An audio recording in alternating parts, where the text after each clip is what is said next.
자, 오늘 하셔야 되는 거 2번의 첫 번째 반도체입니다. 원자의 구조부터 시작해서 반도체까지.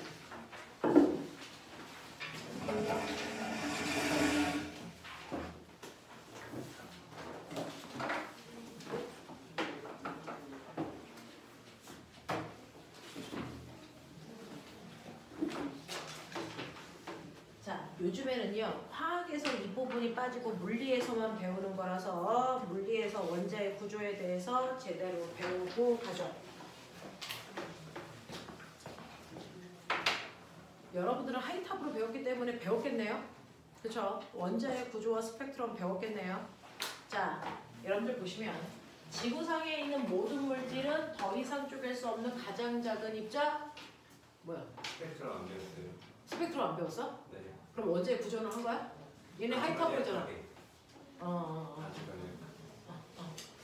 자, 원자의 구조와 스펙트럼.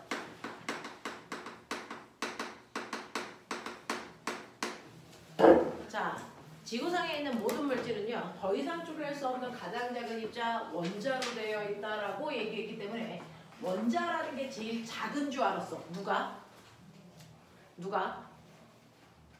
원자는 가장 작은 더 이상 쪼갤 수 없는 가장 작은 입자라고 그랬지? 중학교 2학년 내용에서 나온다 이 새끼가. 원자는 더 이상 쪼갤 수 없는 가장 작은 입자예요. 누가 그랬냐? 돌턴이 그랬죠. 그래서 돌턴의 사고에서 원자는 저렇게 속이 비어있는 그냥 하나의 구인 것뿐이야. 근데 우리는 지금 알죠? 사실은 원자라는 건 원자 속에는 그래서 원자 핵이라고 하는 게 있고 그 원자 핵 속에 플러스 전하를 띠고 있는 누가 있어요?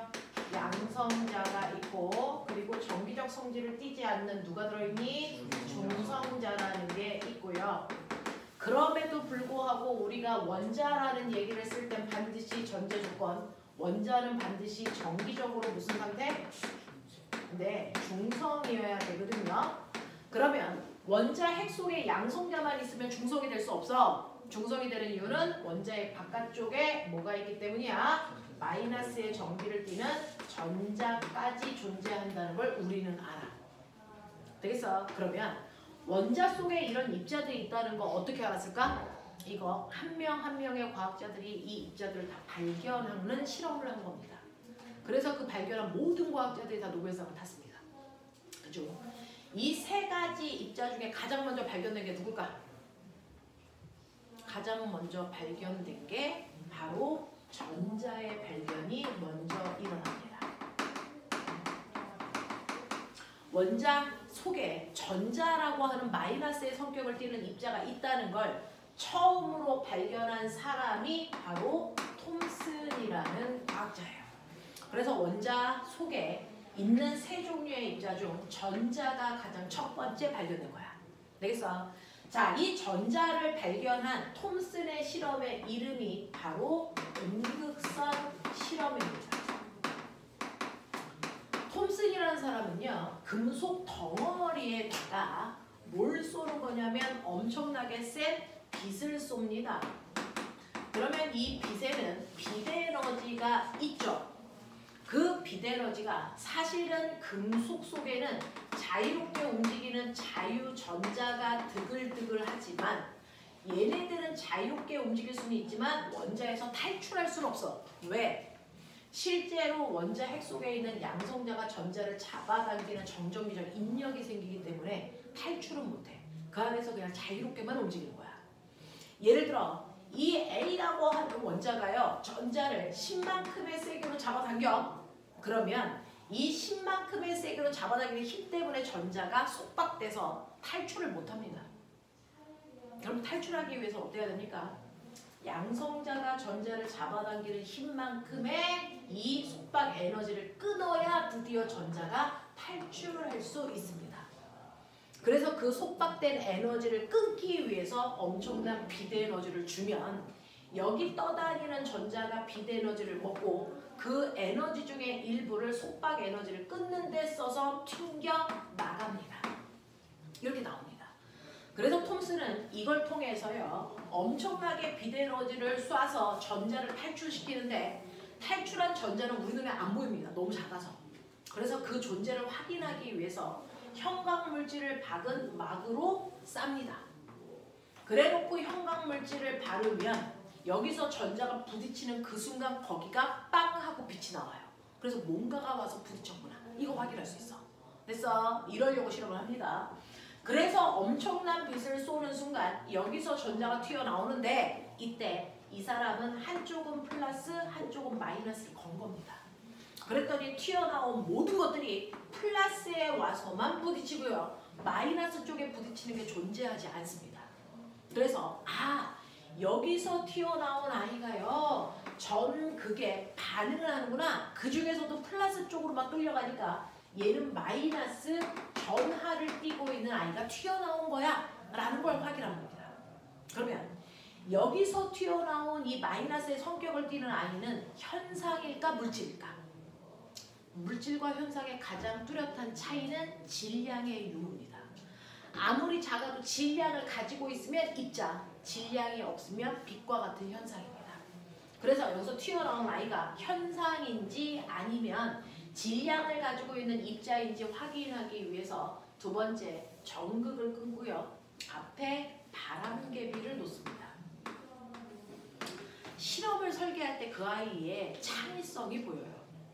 자, 그래서 여기서 튀어나온 아이가 만약에 입자라면 입자가 속력을 갖고 튀어나오니까 운동에너지를 갖겠네. 근데 그 운동에너지를 가지고 있는 입자가 바람개비에 부딪히면 바람개비 날개를 돌리는 일할 수 있겠어. 되겠어. 그래서 입자가 튀어나오면서 바람개비에 부딪히면 바람개비 날개는 돌 거고 만약에 얘가 질량이 없으면 아무리 마이너스를 띈 아이가 많이 튀어나와도 바람개비 날개는 안 돌 거야. 이랬거든요. 근데 결론 바람개비 날개가 돌았습니다. 그래서 이때 마이너스의 성격을 띠고 있는 이 입자는 질량을 가지고 있는 실제로 입자구나 라는 걸 알았고요. 그 다음에 여기서 튀어나오는 이 입자가 그럼 튀어나온 다음에 이동하는 경로는 어때?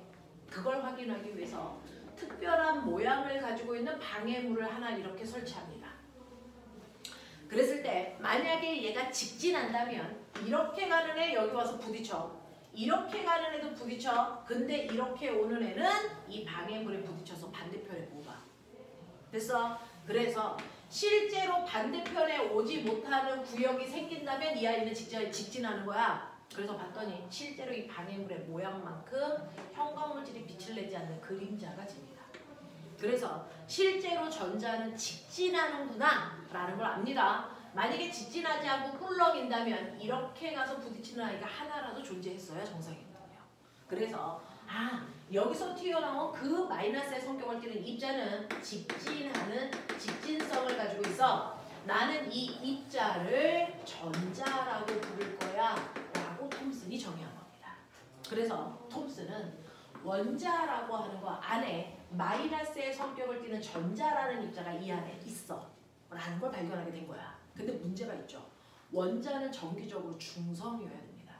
그러니 마이너스의 성격을 띠고 있는 전자만 존재한다면 얘는 중성일 수 없죠. 그래서 이 사람은 고민하기 시작합니다. 이 새끼 왜 중성이야?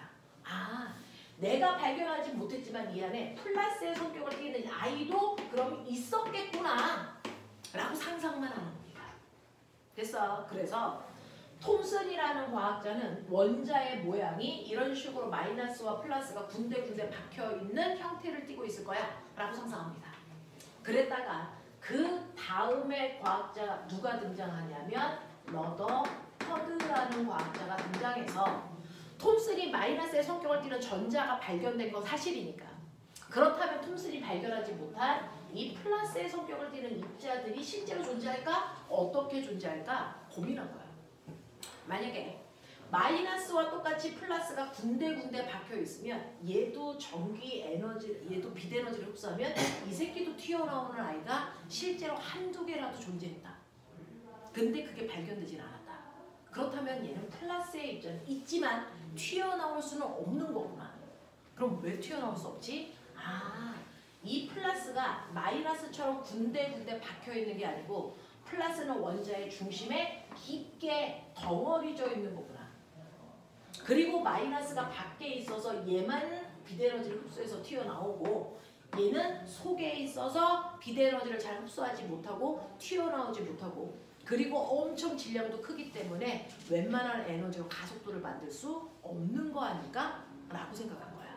그래서 러더퍼드라는 사람은 원자의 중심에 엄청난 질량을 가지고 있는 플러스의 성격을 띠는 원자핵이라는 게 존재할 거라는 가설을 세운 거야.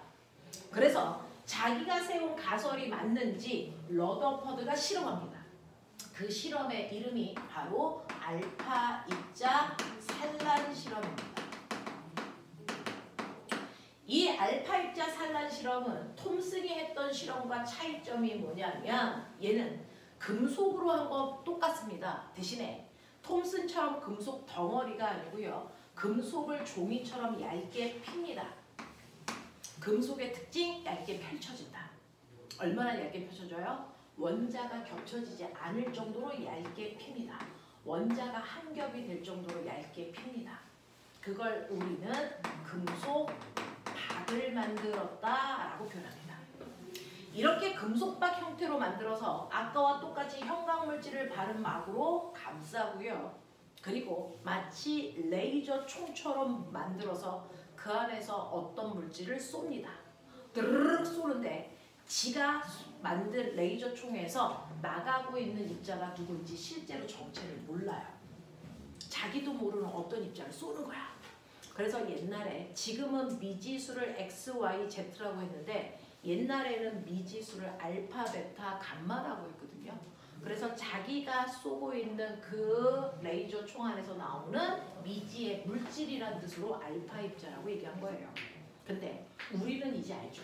러더퍼드가 만들어서 쏜 그 알파 입자는 사실은 헬륨 양이온이었습니다. 헬륨 양이온으로 만들어서 그걸 100발 정도 위에서부터 아래까지 빈틈없이 드르륵 쏜다 생각하면 돼요. 그랬더니 얘가 어떤 일이 발생하냐면 100발 중에 90발이 누구의 방해도 받지 않고 반대편에 와서 부딪힙니다. 그래서 그 90발이 A의 위치에 와서 부딪히는 걸 통해서 러더퍼드는 알파 입자가 누구의 방해도 받지 않고 통과할 수 있다는 건 원자는 대부분 빈 공간으로 되어 있구나. 속이 비어 있구나 라는 겁니다. 그래서 A를 통해서 원자는 대부분 빈 공간으로 되어 있다는 걸 확인하고요. 그렇다면 그 안에 있어야 되는 원자핵은 없는 거야? 아니요. 엄청 작다라는 겁니다. 그 안에 있는 내가 찾고자 하는 원자핵의 크기가 엄청나게 작다라는 걸 확인합니다. 실제로 원자 속에 있는 원자핵의 크기를 비유하면 엄청나게 커다란 축구 경기장 안에 떨어져 있는 500원짜리 동전의 크기입니다. 축구 경기장이 원자, 그리고 그 안에 떨어져 있는 500원짜리 동전이 원자핵의 크기입니다. 그래서 대부분이 빈 공간이 맞습니다. 자, 근데 100발을 빽빽하게 쐈기 때문에 그 중에 일부는 실제로 아무리 작아도 존재하는 원자핵에 부딪힙니다. 원자핵에 부딪히면 그 중에서 일부 부딪히는 순간 어떤 일이 발생하냐면 선생님이 저기에서 엄청나게 빠르게 와서 칠판에 부딪히는 순간 저 어떻게 됩니까? 뒤로 튕겨나갑니다. 왜요? 칠판보다 내가 가벼우니까. 그래서 부딪히는 순간 가벼운 애가 튕겨나가거든요. 그러면 여기서 튕겨나간 게 누굴까? 튕겨나간 게 알파 입자라는 헬륨 양이온이 튕겨나갑니다. 자, 그래서 이 위치에 또는 이 위치에 박힙니다. 거기를 B라고 하죠. 남아있는 10발 중에 두세 발이 이런 식으로 원자핵이랑 실제로 부딪혀서 튕겨나갑니다. 그래서 우리는 B의 위치를 통해서 알파 입자보다 원자핵이 실제로 더 무겁구나. 그래서 원자핵의 질량이 엄청나게 크다는 것을 확인할 수 있어요. 그 다음 세 번째는요. 내가 알파 입자를 쐈는데 부딪히는 것도 아니고 깻잎 한 장 차이로 그냥 스쳐. 스치는데 이 스치는 모든 아이들이 백발백중 바깥쪽으로 밀립니다. 바깥쪽으로 밀리지 안으로 끌려 들어가는 애가 하나도 존재하지 않습니다. 그럼 왜 바깥쪽으로 밀릴까? 스치는 순간? 그건 헬륨 양이온이 플러스 전하를 띠는데 원자핵도 플러스 전기를 띠고 있잖아요. 그래서 trọng力에 의해서 밀립니다. 됐어? 그래서 세 번째 위치를 통해서 실제로 원자핵이 플러스 전하를 띠고 있는 거 맞네? 라는 겁니다. 그래서 이 실험을 통해서 러더퍼들은 원자의 중심에 엄청나게 질량을 크게 가지고 있는 엄청 작은 원자핵이라고 하는 아이가 존재한다는 걸 확인했고요. 그리고 나서 러더퍼드의 제자인 체드윅이 이 원자핵 속에 양성자와 중성자라는 아이가 들어있다는 걸 발견합니다. 그래서 러더퍼드의 시대에 오면서 원자 속에 이렇게 세 종류의 입자가 들어있다는 걸 다 발견하게 되는 겁니다. 됐죠? 이런 얘기입니다. 자, 그리고 났더니 화학의 아버지, 엄청나게 유명한 화학의 거장, 우리 물리의 아버지는 아인슈타인이죠. 화학은 보어입니다. 보어라는 과학자가 등장합니다. 이 보어라는 과학자는 원자핵 바깥쪽에 전자가 있는데 전자가 러더퍼드가 얘기한 이런 모형으로 바깥쪽에 군데군데 전자가 있어서 얘네가 이렇게 뱅글뱅글 도는 이 러더퍼드의 모형 틀렸어 라고 주장합니다. 그 안에 입자가 세 종류가 있는 건 맞지만 그래서 이런 구조로 있는 건 아니야 라고 하는 걸 얘기합니다. 자, 그러면 이 사람의 얘기는 뭐냐면 원자핵 속에 양성자와 중성자 있는 거 맞아. 그리고 바깥쪽에 전자가 있어야 되는데 됐어. 그 전자는 아무데나 있는 게 아니고 뭐냐? 바보야. 이 전자는 전자가 있어야 되는 여러 겹에 마치 양파처럼 전자 껍질이라는 게 존재해. 그 전자 껍질 위에만 전자가 존재할 수 있는 거야. 껍질과 껍질 사이에 전자는 존재할 수 없어 라는 개념을 도입합니다. 그래서 한 번도 사용하지 않았던 전자 껍질이라는 개념을 도입합니다. 됐어. 이런 식으로 죽여버린다 진짜. 전자라는 게 전자 껍질 위에만 존재하는데 이 껍질들이 무한히 많다. 그래서 이 껍질들을 각각 구분하기 위해서 안쪽 껍질부터 첫 번째 껍질, 두 번째 껍질, 세 번째 껍질, 그래서 무한 번째 전자 껍질까지 존재하는 거다 라는 개념을 도입하면서 이 껍질의 의미는 뭐냐? 껍질이라는 건 전자가 있을 수 있는 공간이면서 각각 그 껍질에 들어가기 위해서는 그 껍질에 맞는 뭘 가져야 된다? 에너지를 가져야 된다. 그래서 이 껍질은 에너지 값을 갖는다. 그걸 멋진 말로 에너지 준위를 갖는다. 그죠? 가장 아래쪽 첫 번째 껍질이 갖는 에너지가 제일 작고 윗껍질로 올라갈수록 에너지는 점점 커지는 거야. 그러니 첫 번째 껍질에 존재하는 전자는요. 첫 번째 껍질에 맞는 에너지 값을 가지고 있기 때문에 여기 들어갈 수 있는 거야. 그런가 하면 두 번째 껍질에 있는 전자는 두 번째 껍질의 에너지만큼을 갖춰야 이 안에 들어올 수 있어. 그래서 각각의 껍질에 몇 번째 껍질에 들어있는 전자냐에 따라 그 전자가 갖는 에너지 값이 다 달라라는 얘기를 주장합니다. 됐어. 그래서 세 번째 껍질, 네 번째 껍질, 그래서 무한 번째 껍질까지 에너지가 각각 존재하는데 윗껍질로 올라갈수록 에너지 값은 점점 커지는 거야. 그래서 몇 번째 껍질에 있느냐에 따라 전자의 에너지 값이 달라. 근데 이 전자는 자기 마음대로 껍질을 이동할 수 있다 없다? 이거 가능하다. 근데 조건 딱 하나 있다. 엄마가 목동에서 30평대에 살다가 야 우리도 강남에 80평대에서 살자. 이사 가자. 우리나라는 이사가 자유롭죠. 갈 수 있습니다. 조건은 딱 하나죠. 뭡니까? 그겁니다. 돈만 있으면 똑같습니다. 전자도 껍질을 이동하는 거 자유롭습니다. 조건은 딱 하나. 그 껍질에 맞는 에너지만 가질 수 있으면 이동이 가능합니다. 그러면 첫 번째 껍질에 있어서 에너지가 1밖에 없었는데 얘가 두 번째 껍질에 올라가고 싶대. 그러면 두 번째 껍질에 맞는 에너지가 4되면 되죠? 그럼 어떡합니까? 바깥에서 에너지를 부족한 3만큼을 흡수하고 4의 껍질로 이동합니다. 됐어? 또는 한 번에 여러 껍질을 한꺼번에 이동하는 것도 가능합니다. 밖에서 그만큼의 에너지를 흡수할 수만 있으면.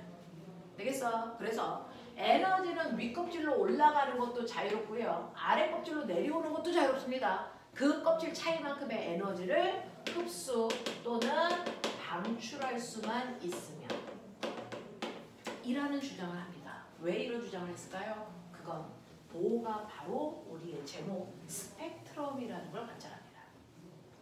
실제로 태양에서 나오는 햇빛을요, 프리즘이라는 분광기로 보면 우리 중학교 때 또는 초등학교 때 배웠습니다.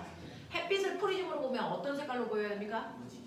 빨주노초 파남보 무지개 색깔이 연속해서 나와야 됩니다. 그래서 보호는 실제로 태양에서 나오는 햇빛을 프리즘으로 봤는데 옌병알 이렇게 색깔이 빨주노초 파남보 쭉 연결해서 나오는 연속 스펙트럼일 거라고 생각하고 관찰을 했는데요. 그렇지 않고 일부 부분의 햇빛이 없는 상태로 옵니다. 이 햇빛 누가 먹었어? 누가 먹었어? 누가 이 햇빛을 흡수했어? 라고 하는 연속 스펙트럼이 아닌 흡수 스펙트럼의 형태로 나타나는 걸 관찰을 한 거죠. 그러면 우주에서 햇빛이 지구에 올 때까지 누군가가 이 햇빛의 일부를 빨아먹었다. 누굴까? 그걸 고민한 겁니다.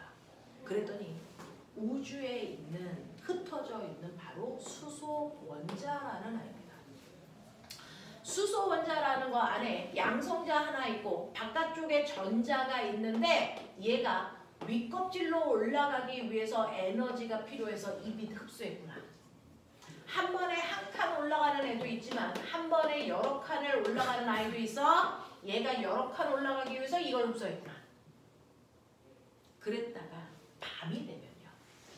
햇빛이 사라진 밤이 되면 윗껍질로 올라갔던 전자들이 올라가 보니까 별거 없거든요. 다시 제자리로 내려옵니다.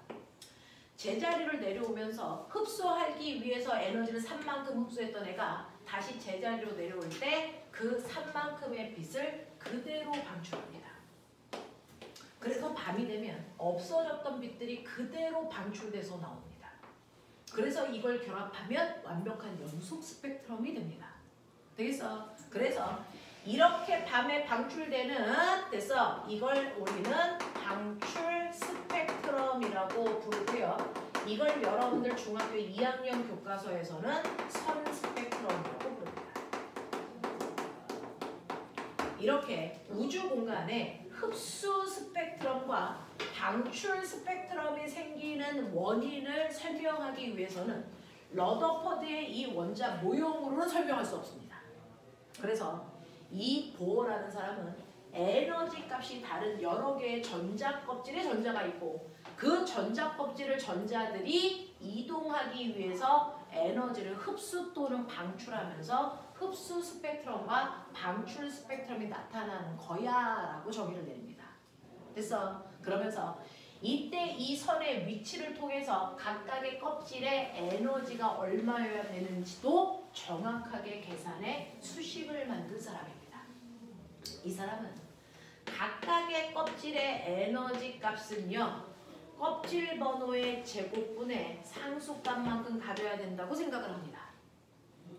그래서 아래쪽 껍질보다 윗껍질로 올라갈 때 에너지가 점점 커지는데 윗껍질로 올라갈 때요. 무한번째 껍질에서의 에너지가 제일 크겠죠. 근데 이때 에너지가 너무 커서 그 에너지 값을 보호는 얼마라고 했는지 아세요?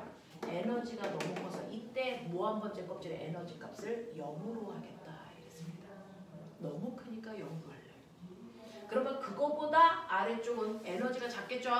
그래서 무한번째 껍질을 뺀 모든 껍질의 에너지 값은 음수 값을 가져 라고 얘기했습니다. 그래서 각각의 껍질의 에너지 값 이렇게 계산합니다. 이때 상수값은 12.13인데 우리는 계산할 때 그냥 1로 놓고 합니다. 그래서 첫 번째 껍질이 갖는 에너지 값은 마이너스 1입니다. 무한번째 껍질이 갖는 에너지는 0이고요. 그러니 첫 번째 껍질에서 무한 번째 껍질까지의 에너지 차이가 1납니다.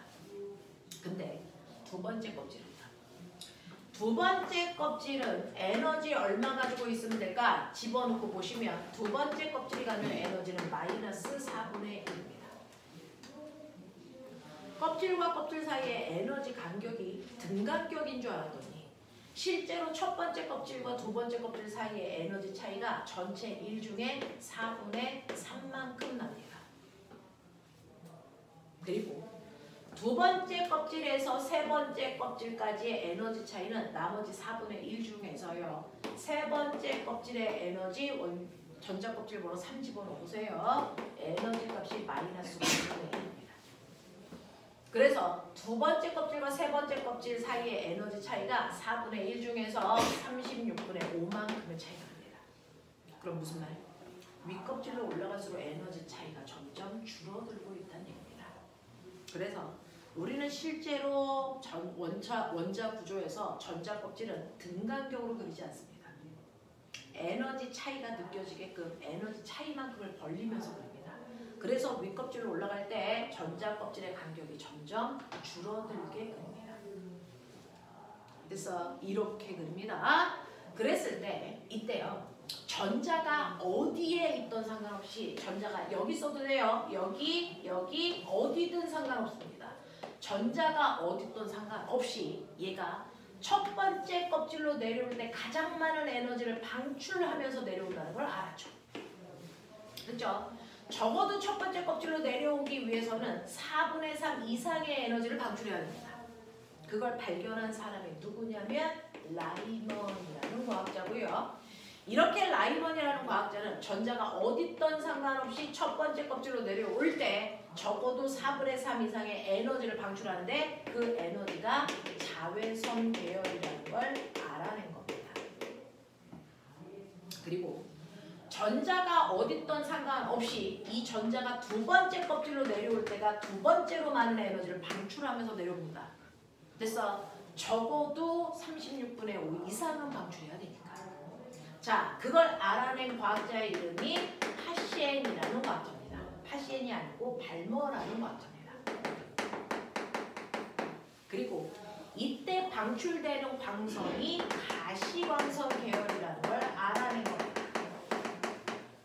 그리고 전자가 어디 있던 상관없이 세 번째 껍질로 내려올 때가 세 번째로 많은 에너지를 방출하는데 이때 이 광선이 적외선 계열이라는 걸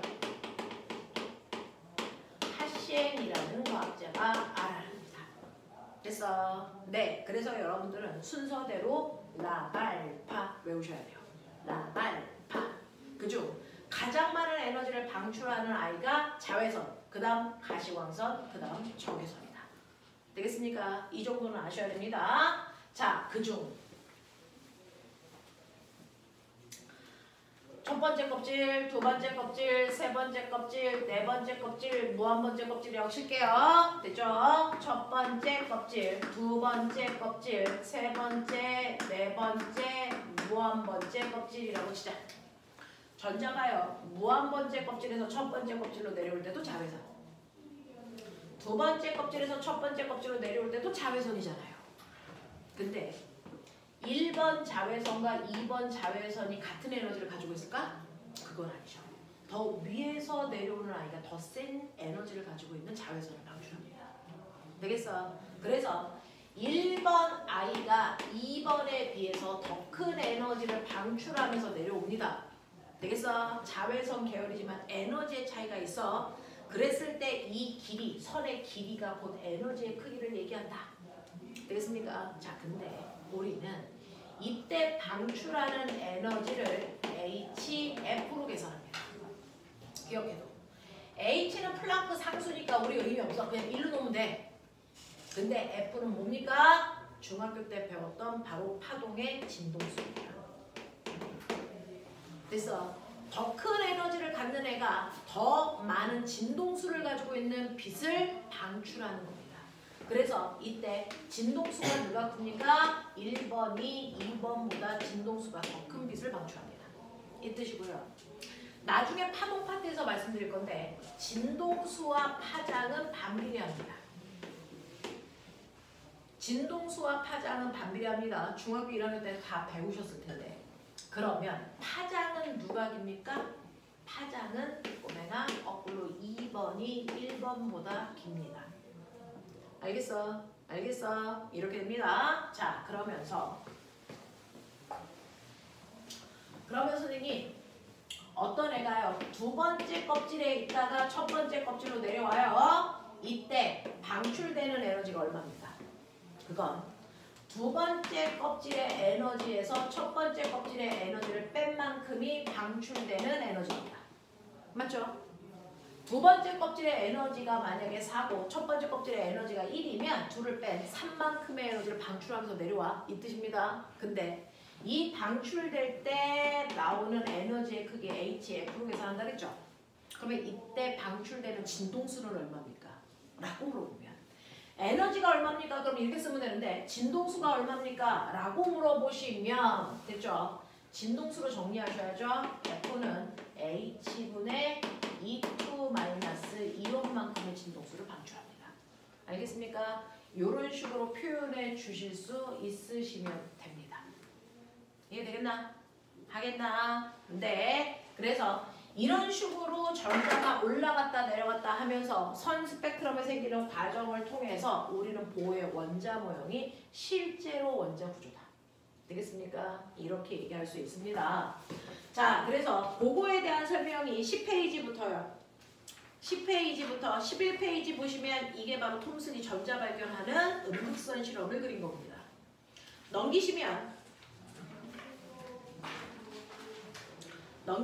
13페이지 보시면 선생님이 설명했던 연속 스펙트럼 그 다음에 방출 스펙트럼을 거기서는 선 스펙트럼이라고 했습니다. 되겠어? 이런 것들입니다. 우리는 선 스펙트럼을 금속의 불꽃 반응할 때 주로 보는데 실제로 전자들이 껍질을 이동할 때도 이렇게 나오고요. 오른쪽 끄트머리에 보면 흡수 스펙트럼도 나옵니다. 되겠죠? 이런 형태들이 나온다. 이 스펙트럼을 통해서 보호라는 사람이 원자 속의 전자들은 껍질에 존재한다는 걸 확인할 수 있었다. 라는 얘기입니다. 넘기세요. 넘기시면 14페이지 각각의 껍질이 갖는 에너지 값을 가운데 그림 보시면 계단 높이로 표현합니다. 위쪽 계단으로 올라갈수록 에너지는 훨씬 더 큰 거고 첫 번째 계단에서 두 번째 계단까지의 높이 차이가 훨씬 더 커. 에너지 차이가 크다는 얘기입니다. 되겠어? 이런 식으로 표현한다. 자, 15페이지 보면 15페이지에서 전자가 윗껍질로 올라갈 때는 빛을 흡수해야 되고요. 그리고 전자가 아래 껍질로 내려올 때는 그 차이만큼의 빛을 방출하면서 내려온다라는 얘기입니다. 넘어가죠. 자, 넘어오시면 그래서 첫 번째 껍질로 내려올 때는 자외선을 두 번째 껍질로 내려올 때는 18페이지 오세요. 18페이지 오세요. 두 번째 껍질로 내려올 때는 가시광선을 세 번째 껍질로 내려올 때는 적외선을 방출한다. 이걸 발견한 과학자 한 명 한 명의 이름을 따서 라이먼, 발머, 파션 계열이라고 부른다. 되겠습니까? 이렇게 됩니다. 자, 그러면 넘어오시면 간단하게요. 여러분들이 하셔야 되는 몇몇 개의 문제를 보시면 나머지는 집에 가서 풀어오시면 되고요. 그래서 우리는요. 거기 오른쪽 페이지 보죠. 25페이지. 25페이지에 여러분들이요. 됐어. 7번부터 11번까지 5문제입니다. 빠른 속도로 좀 풀어주실래요? 5문제.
고민해 보셨죠? 자, 보시면 7번입니다.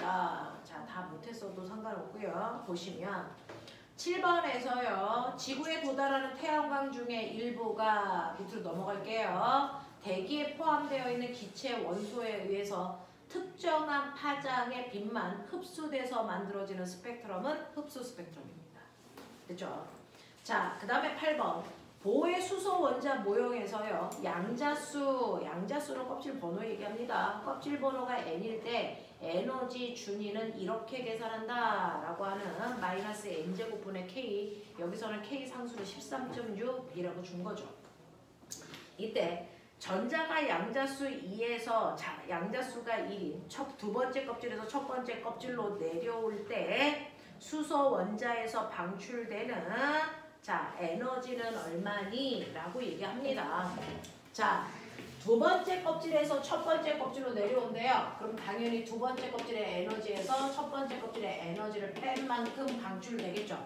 근데 여기서는 두 번째 껍질의 에너지를 직접 구하랍니다. 마이너스 4분의 13.6. 첫 번째 껍질의 에너지는 마이너스 13.6. 이걸 빼라는 거죠. 되겠습니까? 그래서 계산하시면 이때 방출되는 에너지가 얼마 나옵니까? 10.2 에너지 볼트가 나온답니다. 되겠습니까? 이렇게 되는 거고요. 9번. 표는 보의 수소 원자 모형에서 수소 원자의 에너지 준위를 양자수에 따라서 나타낸 겁니다. 자, 첫 번째 껍질이 갖는 에너지를 마이너스 13.6으로 무한 번째 껍질이 갖는 에너지는 0으로 이렇게 줬습니다. 자, 그러면 이때 수소가요. 몇 번째 껍질에 있던 상관없이 그 밑에 있는 조건을 만족하는지 찾아봐. 이 뜻입니다. 첫 번째, 기억. 첫 번째 껍질인 상태에 있던 전자가 첫 번째 껍질에 전자가 있었어요. 자, 그럼 얘가 5.1의 에너지를 자, 갖는 광자 두 개를 흡수하면 두 번째 껍질로 올라갈 수 있냐라는 겁니다. 선생님하고 나중에 맨 뒤에 광전 효과에서 얘기를 다시 해드릴 건데 이렇게 작은 입자가 존재하는 미시 세계에서는 전자 하나가 흡수할 수 있는 광자는 한 개밖에 없어요. 전자 한 개가 한 번에 광자 한 개밖에 흡수할 수 없습니다. 한꺼번에 두 개 흡수한다는 전제 조건 자체가 잘못된 겁니다. 되겠습니까? 네, 그래서 기억은 틀린 거고요.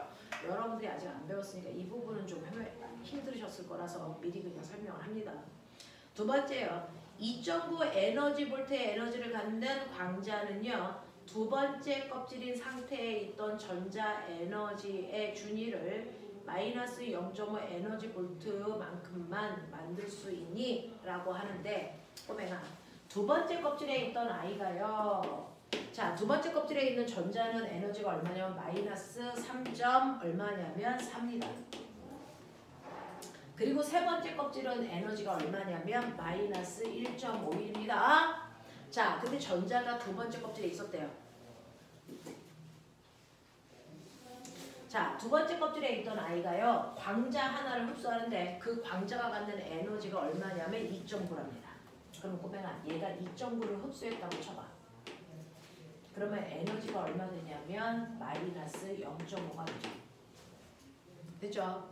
그러면 마이너스 0.5의 에너지를 갖는 전자는 어디 있을까? 세 번째 껍질은 마이너스 1.5일인 아이들만 들어올 수 있어. 네 번째 껍질은요. 마이너스 0.85인 아이만 들어올 수 있어. 무한 번째 껍질은 에너지가 0인 애만 들어올 수 있어. 그럼 마이너스 0.5인 아이가 세 번째 껍질로 갈 수 있니? 없죠. 에너지 값이 맞지 않기 때문에 들어올 수 없어요.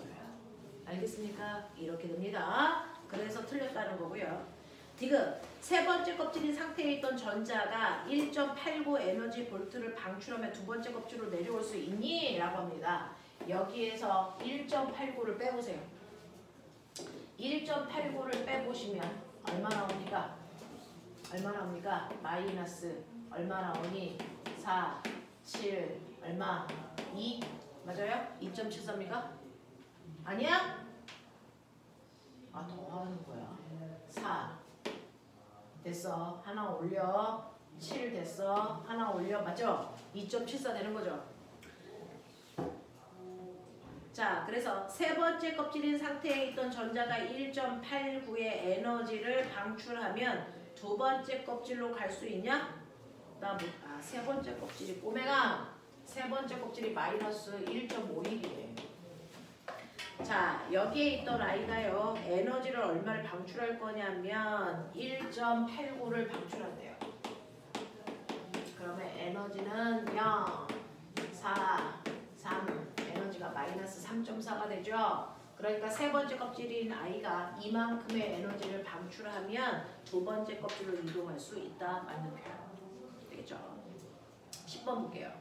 그림은 보호의 수소 원자 모형에서 수소 원자의 에너지 준위를 양자수 n에 따라 나타낸 겁니다. 이때 이 네 가지 껍질만 있다고 친다면 이 네 가지 상태만 존재한다고 가정했을 때 다음 물으면 답해봐라. 첫 번째 껍질, 두 번째 껍질, 세 번째 껍질, 무한 번째 껍질만 있다고 쳐라. 전자가 세 번째 껍질인 상태에서 첫 번째 껍질로 내려올 때 방출되는 에너지는요. 그래서 세 번째 껍질의 에너지에서 첫 번째 껍질의 에너지 빼시면 됩니다. 12.09. 그 다음에 위 수소 원자에서 방출할 수 있는 빛의 진동수는 몇 가지입니까? 라고 하는 건데 위에 수소 원자에서 방출되는 빛의 진동수는요. 자, 이거는 이제 수능 화학 파트에서 한참 나왔던 겁니다. 첫 번째 껍질, 두 번째 껍질, 세 번째 껍질, 무한 번째 껍질.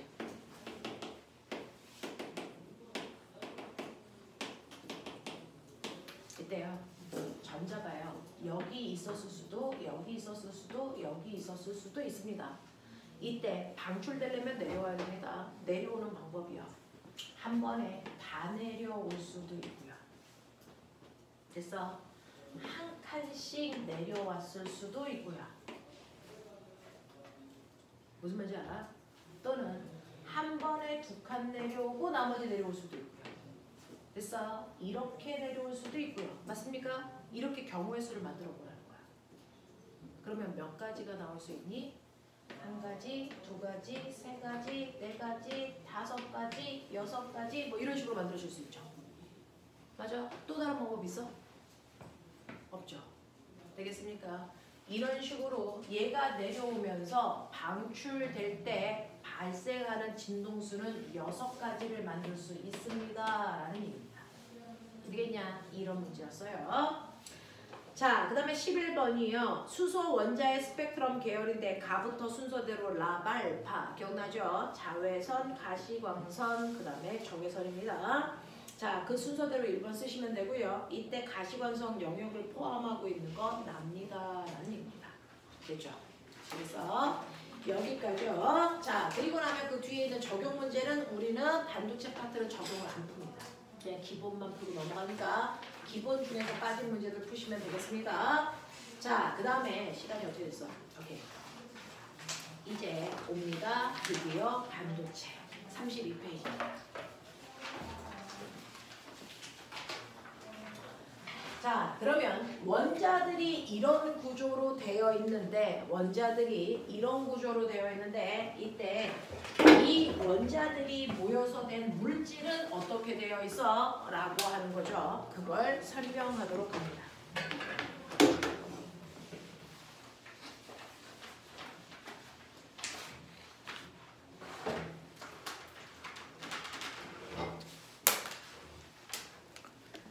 배터리가 다른데.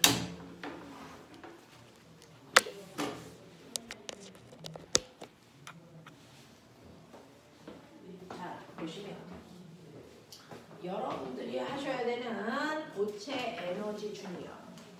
실제로요, 지구상에 있는 물질은요, 고체, 액체, 기체로 있어요. 맞죠? 세 가지 상태 같습니다. 근데 원자의 입장에서 보면 액체와 기체는요, 원자와 원자가 충분히 멀리 떨어져 있어요. 원자와 원자 사이의 입장에서 보면 너무 멀리 원자들이 떨어져 있는 상태야. 입자들이. 그러니까 A 입자에 원자의 바깥에 첫 번째 껍질에 전자 있고 두 번째 껍질에 전자 있어요. 그 다음에 두 번째 B라는 원자 핵 바깥쪽에도 첫 번째 껍질에 전자 들어가고 두 번째 껍질에 전자 들어가고 그 위에 전자 들어가는데 원래는 전자와 전자 사이에는 서로를 밀어내는 척력이 작용하거든요. 근데 너무 멀리 떨어져 있기 때문에 얘와 얘 사이의 척력이 거의 영향을 안 줘. 그래서 자기가 가고 싶은 위치에 마음대로 움직일 수 있어. 그래서 이 상태가 바로 액체와 기체 상태입니다. 그래서 화학은 주로 액체와 기체를 다루는 과목이고 물리는 고체를 다룹니다. 그러면 고체는 좀 달라? 엄청 달라. 이 얘기입니다. 고체가 가지고 있는 특성입니다. 고체는 어떠냐면요. 실제로 고체는 선생님이 여기다가 점 하나를 찍으면 이 작은 점 보이죠? 우리 눈에 보이는 이 작은 점 안에 무려 원자가 100만 개 들어있습니다. 이 공간 안에. 그러니 이 작은 공간 안에 아무리 작은 원자라도 100만 개가 들어가 있으려면 원자들이 서로 겹쳐있다는 뜻입니다. 그러면 겹쳐있게 되면 A라는 원자의 바깥쪽에 전자가 이렇게 있는데 B라는 원자가 여기 떨어져 있는 게 아니고 겹쳐 있다는 얘기입니다. 이렇게 겹쳐 있게 되면 그 원자 핵이 겹치면서 그 바깥쪽에 있는 첫 번째 껍질도 겹쳐야 되고요. 그렇다면 전자도 겹쳐 있어야 됩니다. 근데 문제는 전자들끼리 서로를 밀어내는 반발력이 가까이 있으니까 더 세게 작용해. 그래서 전자들은 절대 겹칠 수 없습니다. 그러면 B라고 하는 두 번째 원자의 밖에도 첫 번째 껍질에 전자가 들어가야 되는데 겹칠 수 없으면 그래서 그 힘에 의해서 살짝 밀려서 첫 번째 껍질이 여기 있습니다. 거기에 전자가 이렇게 들어갑니다. 그리고 세 번째 원자도 거의 겹치듯이 존재할 거겠죠. 그 원자의 바깥쪽에 똑같이 첫 번째 껍질이 있어야 되는데 이번에는 두 개가 미니까 더 겹칠 수 없어요. 그래서 살짝 뜬 상태로 첫 번째 껍질 위에 전자가 이렇게 존재합니다. 그러면 지금부터 100만 개를 겹치지 않게 선을 그리는 겁니다. 첫 번째 선이 100만 개가 겹치지 않게 존재해야 됩니다. 그러다 보면 여러분들이 아무리 연필을 뾰족하게 깎더라도 이 100만 개가 겹치지 않게 존재하다 보니까 첫 번째 껍질이 두꺼워진 띠의 형태를 띠는 게 고체의 특징입니다. 그래서 액체나 기체는 전자가 있는 전자 껍질의 구조를 갖는다면 고체는 이게 두꺼워져서 전자 껍질이 아닌 전자띠의 형태로 들어있다 라는 겁니다. 그래서 고체는 첫 번째 전자띠, 두 번째 전자띠, 세 번째 전자띠 이런 구조를 가지고 있어요. 자, 근데 문제는 전자 껍질과 껍질 사이가 위로 갈수록 간격이 좁아지니까요. 이게 두꺼워지면 어떤 일이 발생하냐면 전자띠가 겹칩니다. 그래서 위로 올라가면 전자띠가 이렇게 겹쳐져 있을 수밖에 없어요. 이런 구조를 띠는 게 바로 고체입니다. 자, 그중 고체에도요. 전자가 뭐 2개 있어, 3개 있어 이렇게 되면 아래쪽 껍질부터 전자가 채워지고 여기 꽉 찼으니까 그 다음에 여기에 전자가 이렇게 채워졌겠죠. 근데 이 두 번째 껍질은 전자를 채울 수 있는 공간이 3개가 있는데 그 중에서 전자가 2개만 채워지고 하나 빈자리가 있는 아이도 있고요. 전자가 채워져 있는 가장 바깥쪽 껍질에 전자가 들어갈 수 있는 공간이 3개인데 3개를 다 채운 아이도 존재할 수 있어요. 그랬을 때 고체 중에서요. 전자가 들어있는 아래쪽 껍질은 무시하고 전자가 들어있는 가장 바깥쪽 껍질을 우리 뭐라 그러냐면 이걸 원자가띠라고 부릅니다. 됐어. 그리고 나머지 위에 있는 띠에는 전자가 존재하지 않겠죠. 전자가 존재하지 않는 나머지 띠들을 우리는 뭐라 그러냐면 얘네들을 전도띠라고 부릅니다. 원자가 들어있는 가장 바깥쪽 띠는 원자가띠. 나머지 위에 있는 빈 껍질들은 전도띠라고 불러요. 알겠어? 자, 근데 문제는 얘죠. 우리요. 고체 상태의 물질들을 분류할 때요. 얼마나 전류가 잘 흘러 라고 하는 전기 전도도에 의해서 물질을 나눌 수 있습니다. 그죠? 고체 상태에서 구리처럼 전류를 잘 흐르게 하는 물질들을 고체라고 하죠. 그런가 하면 플라스틱이나 고무처럼 전류를 흐르지 못하게 하는 물질을 우리는 절연체 옛날에 부도체라고 했는데 요즘은 부도체라는 단어를 안 쓰겠대요. 절연체라고 하겠대요. 되겠어? 자, 그런가 하면 도체보다는 전류가 좀 못 흐르지만 부도체보다는 전류가 좀 잘 흐르는 중간 성질을 가지고 있는 아이도 있죠. 얘가 바로 그 유명한 반도체입니다. 그래서 우리는 고체 물질의 전기 전도도에 따라서 이렇게 세 종류의 물질로 나눕니다. 도체, 반도체, 절연체. 근데 이 세 개가 뭔 차이야? 뭔 차이가 있는데? 라는 겁니다. 그걸 보여드리는 겁니다. 그죠? 도체라고 하는 아이는요. 원자가 띠에 전자가 꽉 차 있지 않고 빈 구멍이 존재합니다. 그러니 전자는 어떠한 에너지도 흡수할 필요 없이 옆에 빈 구멍으로 자유롭게 움직일 수 있습니다. 그래서 얘네들을 우리는 뭐라고 그러냐면 자유전자라고 부릅니다. 근데 얘는요. 원자가 띠에 전자가 꽉 차 있기 때문에 얘가 옆으로 자유롭게 움직일 수 없습니다. 그래서 자유전자를 거의 가지고 있지 않은 구조를 띠고 있는 아이가 바로 절연체 또는 뭐냐면 반도체입니다. 그러면서 원자가 띠에 자유전자를 많이 가지고 있는 이 도체는요. 그 위에 있는 전도체가 전도띠가 겹쳐져 있어요. 실제로요. 전자가 윗껍질로 올라갈 때는요. 이 중간엔 존재할 수 없으니까 껍질에서 그 다음 껍질로 됐어. 건너뛰기 위해서 에너지가 필요한 거거든요. 이 간격이 넓으면 더 많은 에너지가 필요하니까 더 많은 에너지를 흡수해야 건너가는 거거든요. 근데 도체는 띠와 띠 사이에 간격이 존재하지 않습니다. 그러니 에너지를 흡수할 필요 없이 옆으로도 자유롭게 가지만 위로도 자유롭게 움직일 수 있어. 그래서 전자들이 어디로든 자유롭게 움직일 수 있는 구조를 가지고 있는 게 바로 도체입니다. 근데 절연체와 반도체는 원자가 띠에 전자가 꽉 차 있을 뿐만 아니라 전도띠와도 사이에 간격이 벌어져 있습니다. 이때 이 간격이 더럽게 넓어. 그래서 일상생활에서 얻을 수 있는 에너지로 얘가 건너갈 가능성이 제로인 아이, 그 아이가 바로 절연체입니다. 근데 원자가 띠와 전도띠 사이의 간격이 좁아. 간격이 있긴 한데 이 간격이 좁아서 일상생활에서 얻을 수 있는 에너지로 충분히 한 놈이 건너갈 가능성이 있어요. 그러면 건너간 이 새끼도 자유전자지만 남아있는 아이들도 빈 공간이 생기니까 자유전자가 돼서 전류가 흐를 수 있는 구조를 띠는 아이. 이런 아이가 바로 반도체입니다. 알겠어? 이런 것들입니다. 그래서 이런 구조의 차이점에 의해서 전기 전도도가 결정됩니다. 됐어? 자, 그러면 이러한 구조를 가지고 있는 도체, 절연체, 반도체요.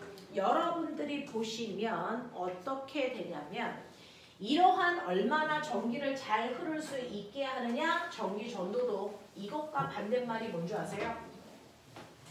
전기 전도도와 반대말이 바로 우리가 배운 저항이죠. 중학교 2학년 때 배운. 저항이 제일 큰 게 누구야? 거꾸로 절연체가 저항이 제일 커. 그 다음이 반도체고 도체가 저항이 제일 작아서 전류가 잘 흘렀던 거야. 알겠습니까? 자, 근데 너네 중학교 2학년 과정에서 배웠죠? 저항의 크기를 결정하는 인자 몇 개? 같은 물질이라도 저항은 뭐에 따라 달라져? 기억납니까? 저항의 크기를 결정하는 거 몇 가지가 있는지 아세요? 4가지가 있는데 그 중에서 2가지를 중학교 때 배웠습니다. 자, 우리는 풀버전 4가지를 다 설명드리죠.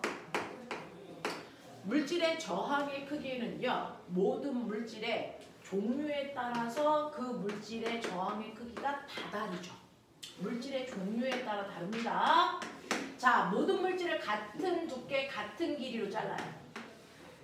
모든 물질을 같은 두께, 같은 길이로 잘라서 표준 저항 값을 잽니다. 그게 그 물질의 표준 저항, 멋진 말, 비저항이라고 부릅니다. 그걸 우리가 로라고 씁니다. 그죠? 비저항 값이 0.1 정도야. 와, 너는 저항이 작네. 고체야. 너는 비저항 값이 한 20쯤 돼. 너는 저항이 너무 크네. 전류 안 흘러. 너는 절연체야. 이런 것들입니다. 되겠어? 근데 같은 물질일 때요. 만약에 길이나 굵기가 달라지면 저항 값이 바뀝니다. 같은 물질이라도 여러분 배우셨어요? 길이가 길어질수록 저항이 뭐해진다고요? 커집니다. 됐어? 이 아이가 은인데 지금 굵기가 S고 길이가 L일 때 저항이 10ohm이야. 근데 길이를 2배 길게 했어. 이 얘기야. 굵기는 같은데. 그러면 똑같은 은이라도 얘의 저항은 20입니다. 되겠어? 이렇게 길이가 길어질수록 저항값은 비례해서 커집니다. 대신에 단면적입니다.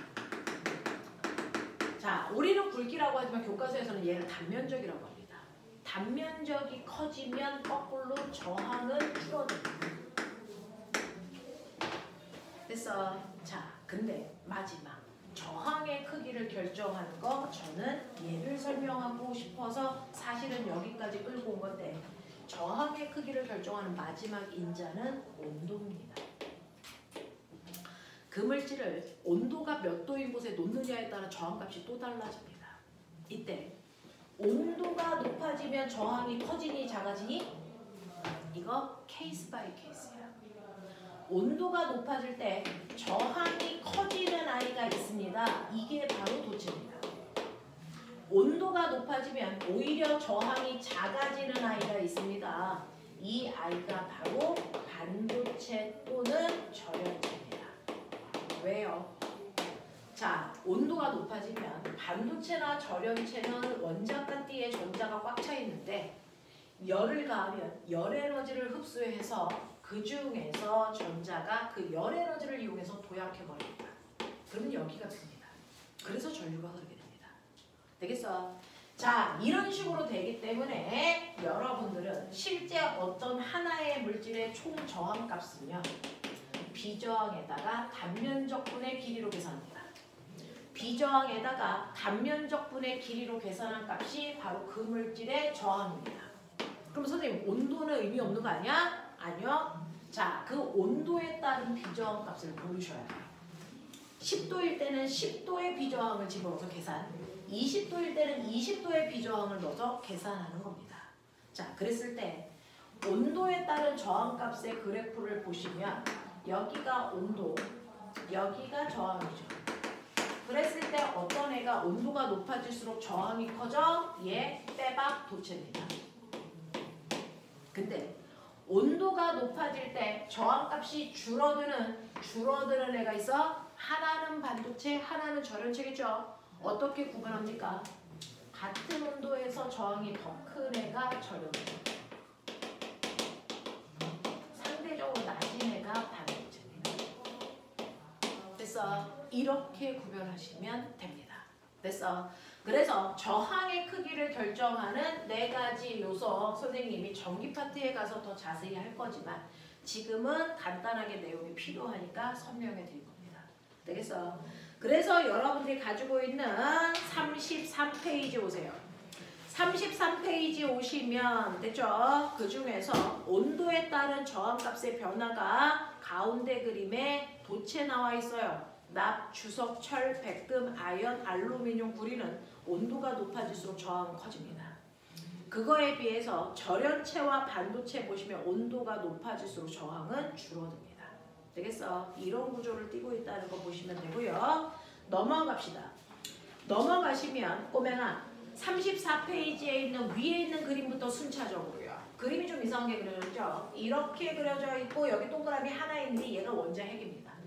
원자핵 하나로 되어 있는 얘는 기체를 그린 겁니다. 근데 거기에 보시면 원자핵이 여러 개가 이렇게 생기죠? 얘가 바로 고체입니다. 고체. 따닥따닥 붙어있다는 뜻입니다. 알겠어? 이런 식으로 그림을 그리고요. 그 다음에 그 옆에 나오시면 35페이지 원자과 띠와 전도띠가 나와 있는데 우리는 여기서 필요한 그림으로 넘어가죠. 넘어오시면 여러분들이 가지고 있는 거에서 어디를 보시면 되냐면 쭉 넘어오세요. 쭉 넘어오시면 43페이지 9번입니다. 시간이 별로 없으니까 빠른 속도로 가죠. 43페이지 9번 보시면 9번에 가나다가 누군지 찾는 겁니다. 찾아보세요.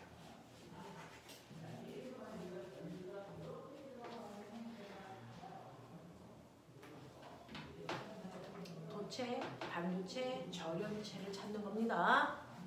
그 중에서 도체 찾으셨어요? 누가 도체인 것처럼 보입니까? 납니다. 원자가 띠와 전도띠가 딱 붙어 있죠? 되겠습니까? 그래서 나가 도체입니다. 쓰세요. 근데 가하고 다는 원자가 띠와 전도띠가 떨어져 있는데 그 떨어져 있는 간격이 넓은 가가 절연체고요. 그 간격이 좁은 다가 반도체입니다. 이렇게 그림이 그려지면 누군지를 찾으실 수 있어야 됩니다. 자, 그래놓고 여러분들이 그 밑에 있는 표를 보시면 구리, 알루미늄, 저마늄, 규소, 유리, 고무 이렇게 비저항 값이 나와 있죠. 그 중에서 전기 전도도가 큰 구리와 알루미늄 묶어. 전기 전도도가 큰 구리와 알루미늄은 도체입니다. 그 다음에 전기 전도도가 제일 작은 애 두 개 묶어. 유리와 고무죠. 얘가 절연체입니다. 그리고 나머지 중간에 있는 저마늄과 규소가 반도체입니다. 요 정도의 실제 크기를 갖습니다. 되겠냐? 이런 것들입니다. 자, 그래서 도체, 부도체, 반도체를 9번 그림처럼 그릴 수도 있고요. 자, 왼쪽에 보시면 2번 그림 보세요. 2번 그림의 가나다도 찾으십시오.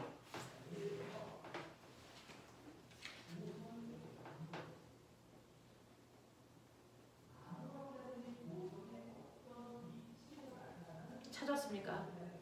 가가 누굽니까? 절연체입니다. 나는 반도체고요. 다가 도체입니다. 그래서 이런 식으로 온도 그래프가 나오든지 또는 원자가 띠와 전도띠가 나오든지 그 아이가 누군지를 정확하게 찾을 수 있어야 됩니다. 예를 들어 하나만 더 보고 끝내죠. 46페이지. 여러분들은 적용 문제는 안 푸는데 선생님하고 이것만 보고 가죠. 46페이지에 오셨어요? 6번입니다. 가나다와 ABC를 짝지으세요.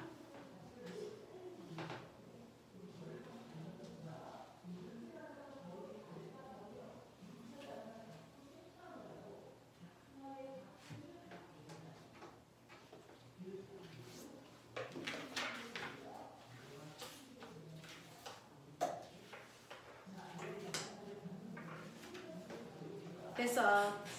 자, 가가 뭐냐면 가가 절연체. 그래서 C입니다. 나는 도체입니다. 그래서 A고요. 다는 반도체입니다. 그래서 B입니다. 되겠어? 이런 식으로 구별 가능하셔야 되고요. 그래서 이 6번 문제는 여러분들이 풀어보시면 되겠습니다. 되죠? 오늘 여기까지 할게요. 고생하셨습니다. 숙제는 카톡방으로 올려드리도록 하겠습니다.